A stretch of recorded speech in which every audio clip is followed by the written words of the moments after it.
पहला प्रश्न मुंबई से और रजत पुरी जी इस समय लाइन पर मौजूद हैं। आपका स्वागत है मिस्टर पुरी। जिस तरह से आपने मेंशन किया है क्रेडिट कार्ड संबंधित कुछ इश्यूज इन्वॉल्व रहे हैं जिस वजह से आपको अब आगे चलते हुए लोन लेने में प्रॉब्लम हो रही है। ये एग्जैक्टली आप बताएंगे कितने टाइम पहले की ये बात है, ये जो आपने इस तरह से स्टैंडर्ड चार्टर्ड का मेंशन किया जिसका क्रेडिट कार्ड आप यूज कर रहे थे, और ये प्रॉब्लम एग्जैक्टली क्या रही? जी, ये तकरीबन 2006 से मैं प्रॉब्लम फेस कर रहा हूँ। जी, 2006 से स्टैंडर्ड एंड चार्टर्ड बैंक के साथ इशू हुआ था। ये जैसे हम देख रहे थे, आपने मेंशन किया उसमें जो ड्यू डेट थी उसके बाद ये जो पूरा उसको लेकर तमाम सारे इश्यूज रहे हैं। जी, ये एग्जैक्टली क्या मतलब कितनी बार इस तरह से हुआ कि मतलब ये ड्यू डेट के बाद आपकी तरफ से दिया गया और फिर ये पूरा प्रोसेस में डिले हुआ? ये ऐसा था सर कि स्टैंडर्ड चार्टर्ड का मैंने एक ट्रांजैक्शन किया था 10,000 रुपए का जी, और उसको मैंने ईएमआई में कन्वर्ट करवाया। ओके। 6 किस्तें बनाई गई थी उसकी बैंक की तरफ से जी, और उसकी जो किस्त बनी थी वो ऑब्वियसली स्टैंडर्ड चार्टर्ड का क्रेडिट कार्ड था, तो किस्त भी उसी पे स्टेटमेंट पे ही आती थी मुझे। तो उसकी जैसे 10 तारीख पेमेंट ड्यू डेट होती थी, तो 10 तारीख को मैंने बैंक में जाके पैसा जमा करा दिया। ओके। उसके बाद वो लोग उसको 10 तारीख की बजाय कभी 19 तारीख को, कभी 27 तारीख को पैसा क्रेडिट कार्ड जो मैं अकाउंट पे अकाउंट नंबर पे जमा करता हम था, आपका समझ गए हैं जी जी, रजत साहब, हम समझ गए जिस तरह से आपने जो बताया है। एंड मोर ओवर अभी आपको पर्सनल लोन की एक रिक्वायरमेंट है। जी राइट।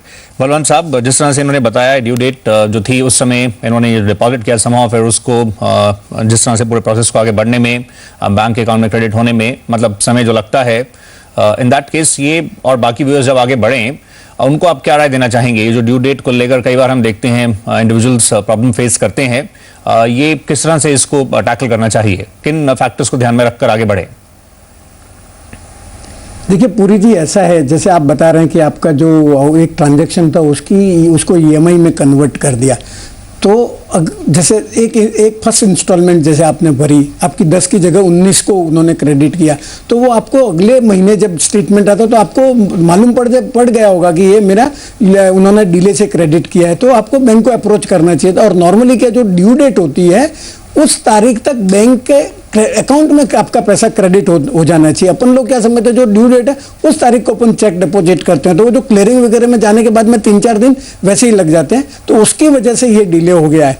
और जहां तक मेरे को लगता है कि ये पर्टिकुलर 1-2 ट्रांजैक्शन की वजह से आपका रिपोर्ट इतना खराब नहीं होना चाहिए, तो मेरा सुझाव रहेगा कि आप जो सिबिल की साइट पे जाके आपका अपना जो क्रेडिट रिपोर्ट या क्रेडिट स्कोर है वो मंगवा लीजिए और उसमें देख लीजिए आपकी कौन सा स्टैंडर्ड चार्टर्ड के ट्रांजैक्शन की वजह से हुआ है या और कोई कारण से हुआ है। अगर और कोई कारण से हुआ है तो आप उसको रेमेडियल एक्शन ले सकते हो। और स्टैंडर्ड चार्टर्ड के आपके जैसे ये आप बता रहे हैं आपका पेमेंट करने में डिले हो गया उसकी वजह से हुआ है, तो उसका तो कोई रास्ता नहीं है। अभी बस एक ही रास्ता है कि अभी आगे आप जो भी क्रेडिट चैनल से जो भी फैसिलिटी अवेल करते हैं उसका टाइम टू टाइम पेमेंट करते रहिए, तो इन ड्यू कोर्स आपकी जो पुरानी हिस्ट्री है वो बैकग्राउंड में चली जाएगी और जो ये टाइमली पेमेंट का जो ये करंट का हिस्ट्री है वो दिखेगा, तो आपको फ्यूचर में 2-3 साल बाद में सिस्टम से क्रेडिट अवेल करने में सहूलियत हो जाएगी। राइट। तो ये सिविल से पहले मेरे को लगता है कि आपका कोई राइट ऑफ वगैरह नहीं हुआ है जी, जैसे बता रहे हैं, अगर ये अभी एक बार खुद चेक कर लें एग्जैक्टली सिविल में जो इनका स्टेटस जो स्टैंड करता है और क्या एग्जैक्टली प्रॉब्लम है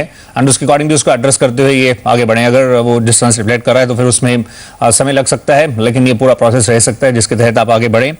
बलवंत साहब, इससे पहले हम अगले प्रश्न की ओर मूव करें। ये जो हम देख रहे हैं जैसे इन्होंने ड्यू डेट का जो मेंशन किया है उसमें लोकल चेक्स को लेकर जो हम रहते हैं उसकी क्लियरिंग में जो देरी कई बार होती है उसको लेकर रिजर्व बैंक की तरफ से भी बैंक्स को बताया गया है कि एक टाइम फ्रेम जो दिया गया है उसमें पूरा करें, अदरवाइज फिर आप उसको कंपनसेट करें जो कस्टमर्स हैं। समा, आपको लगता है इन प्रयासों से ये थोड़ा प्रोसेस जो है वैसे भी वो स्पीड अप हो जाएगा? नहीं, वो उससे ये डिस्प्यूट वो जो आप बता रहे वो आरबीआई का बाहर के वाले चेक्स है ना उसकी क्रेडिट का है, परंतु जैसे बैंक में आपने आज चेक डिपॉजिट किया उसकी जो बैंक को क्रेडिट तो 2 या 3 दिन बाद में मिलती है, तो आप जैसे डिपॉजिट करोगे उस दिन को तो बैंक आपको क्रेडिट नहीं दे सकती। तो जो ड्यू डेट लिखी है मतलब आपको ये इंश्योर करना चाहिए कि ड्यू डेट तक पैसा बैंक के अकाउंट में क्रेडिट हो जाता है। आपका जैसे क्रेडिट कार्ड का अकाउंट है तो क्रेडिट कार्ड के अकाउंट में क्रेडिट हो जाए, तो मेरा सुझाव रहेगा कि आपका क्रेडिट कार्ड की जो ड्यू डेट है उस लास्ट डेट तक इंतजार नहीं करें और 3-4 दिन पहले आपका चेक डिपॉजिट करा दे। और कभी कभार कोई अगर एक आइसोलेटेड ट्रांजैक्शन हो गया तो बैंक उसको इतना सीरियसली कंसीडर नहीं होती है, पर फ्रीक्वेंटली रिपीटेडली अगर ये ट्रांजैक्शन होते हैं तो बैंक रिपोर्ट करती है सिबिल को and then this is considered adverse